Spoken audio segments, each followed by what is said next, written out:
Olá, aluno! Estamos no TJMG 2016, conhecendo a Constituição do Estado. E aí, nesta nossa toada de ir lendo a Constituição Estadual, comparando com a Constituição Federal, nós chegamos no artigo 27, e ele é diferente, então você vai prestar bastante atenção nessa parte que vem agora, combinado? Vem comigo para o slide. Esse 27 diz assim: a despesa com pessoal ativo e inativo dos estados e dos municípios não pode exceder os limites estabelecidos em lei complementar. Essa lei complementar referenciada aí é a Lei de Responsabilidade Fiscal, a Lei Complementar 101. Então, é um texto que reflete lá a parte de administração financeira e orçamentária na Constituição Federal, e que você não tem no artigo 37 ao 41, de modo que você precisa deixar grifado na sua Constituição Estadual. Olha o parágrafo 1º.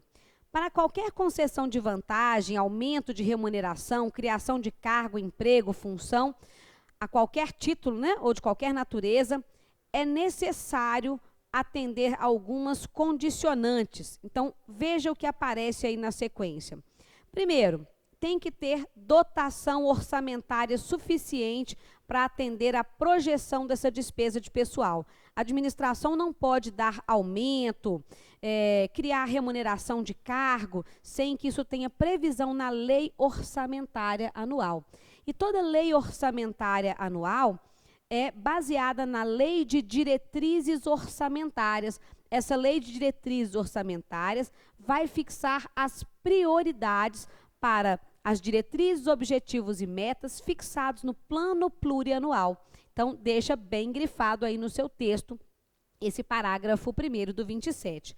Decorrido o prazo estabelecido em lei para a adaptação aos parâmetros por ela prevista, serão suspensos repasses e verbas estaduais aos municípios que não observarem os limites legalmente estabelecidos. Então, além de ser uma regra voltada para a própria administração estadual, também é uma regra aplicável ao município, de tal modo que, se ele não observar as condições aqui estabelecidas, ele para de receber os repasses de verba estadual para o seu sustento, que é o chamado Fundo de Participação do Município.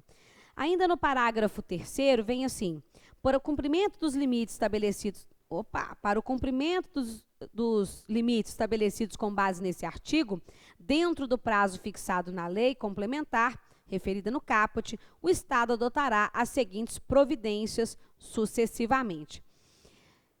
Esse texto que a gente vai trabalhar aqui já aparece lá na Constituição Federal, mas ele está lá no artigo 169, quando fala da diminuição da despesa de pessoal. O que está dizendo lá no artigo 169, parágrafo 4º da Constituição Federal? Que se o Estado ultrapassar esse limite de despesa, se ele começar a gastar com despesa de pessoal muito mais do que a lei estabelece, então, no caso de estados e municípios, ele pode chegar a um gasto de até 60% da sua receita corrente líquida com despesa de pessoal. Digamos que, então, o município ou o estado ultrapassou esse limite. Primeira coisa que vai ser feito: mandar embora até 20% dos cargos comissionados. Se não der certo, manda embora servidores não estáveis. E se não der certo ainda, ou seja, se ainda não alcançou o limite, manda embora servidores estáveis. Primeiro, não estáveis e depois estáveis. Agora, muita atenção no que eu vou dizer.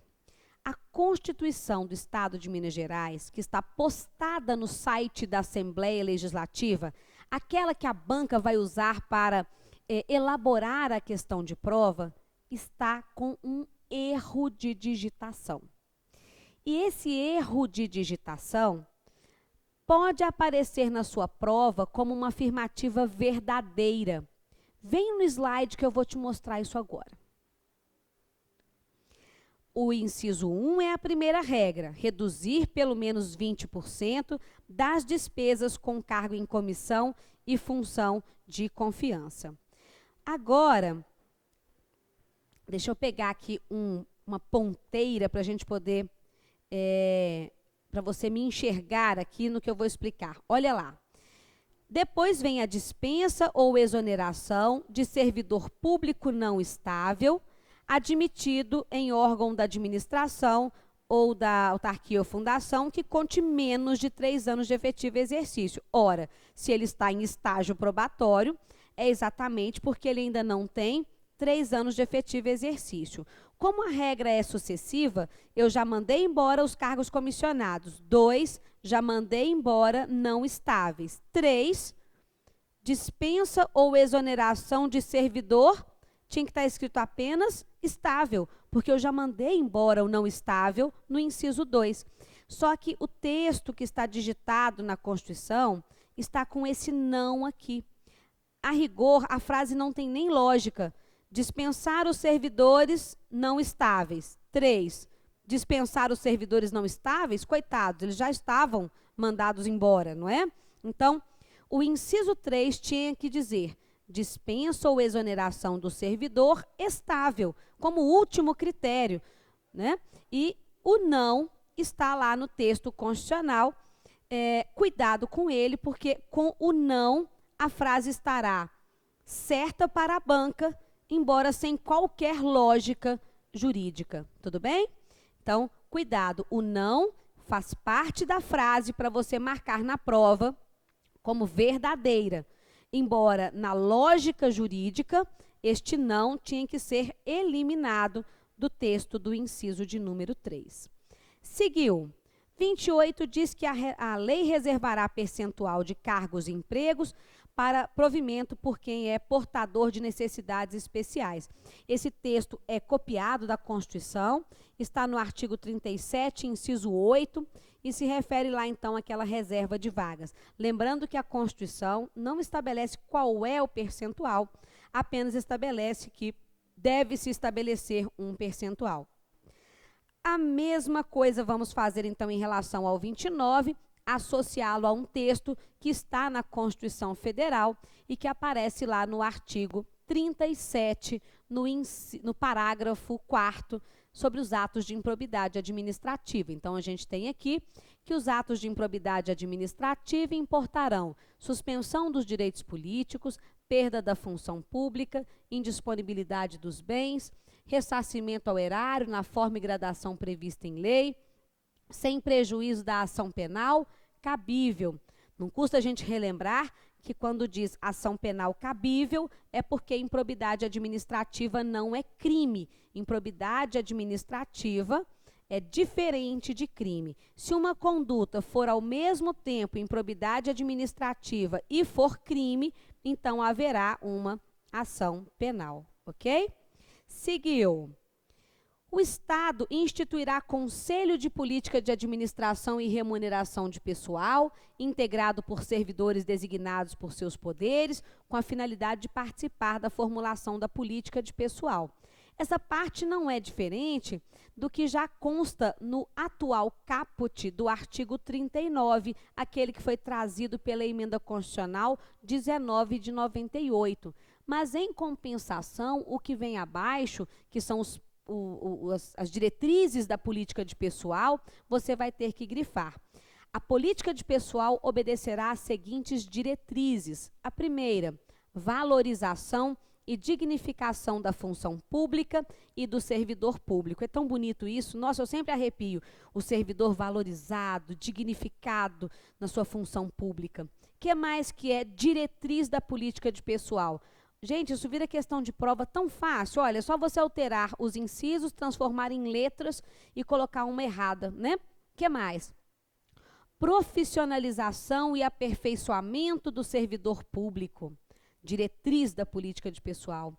Constituição de um quadro dirigente mediante a formação e o aperfeiçoamento de administradores.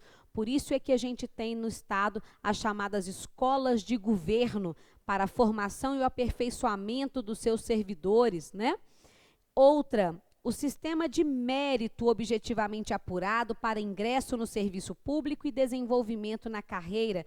É o ingresso mediante concurso público e depois as chamadas avaliações periódicas de desempenho.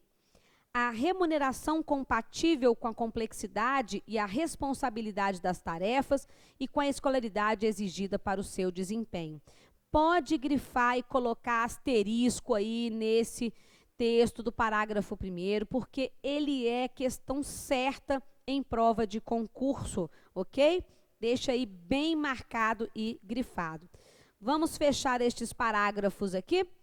Ao servidor público que, por acidente ou doença, tornar-se inapto para exercer as atribuições específicas do seu cargo, será assegurado os direitos e vantagens a ele inerentes até seu definitivo aproveitamento em outro cargo. Se uma pessoa estiver doente, a administração não pode cortar a remuneração dela, né? Vai pagar a remuneração ali integral até que se verifique a possibilidade de ser aproveitado em outro cargo ou mesmo a possibilidade de uma aposentadoria por invalidez. E ainda, parágrafo 3º, para o provimento de cargo de natureza técnica, exigir-se-á a respectiva habilitação profissional. É para evitar que a gente tenha aí cargos providos, né, por caráter político em vez de caráter técnico. Tudo bem até aqui? Parágrafo 4º. Os recursos orçamentários provenientes da economia na execução de despesa corrente podem ser pagos na forma aqui, ó, de adicional ou prêmio de produtividade. Esse texto, ele já aparecia na nossa Constituição Federal e se refere ali à possibilidade, então, de pegar a sobra do recurso orçamentário e transformar em um incentivo seletivo para que o servidor economize recursos públicos. 39, parágrafo 7º da Constituição Federal. Para fecharmos estes parágrafos, o Estado instituirá plano de carreira, também não há aqui muita novidade, e o Estado manterá escolas de governo para a formação e o aperfeiçoamento dos seus servidores. Agora que você já viu aí alguns detalhes importantes nesta nova parte que lemos da Constituição Estadual, vamos encerrando esse bloco e no próximo a gente começa com o artigo 31 da Constituição do Estado de Minas Gerais. Se esta aula está sendo útil para você, me ajuda clicando aqui no joinha, porque aí a gente vai postar mais vídeos ainda e deixar você preparadíssimo para TJMG. Até nosso próximo bloco.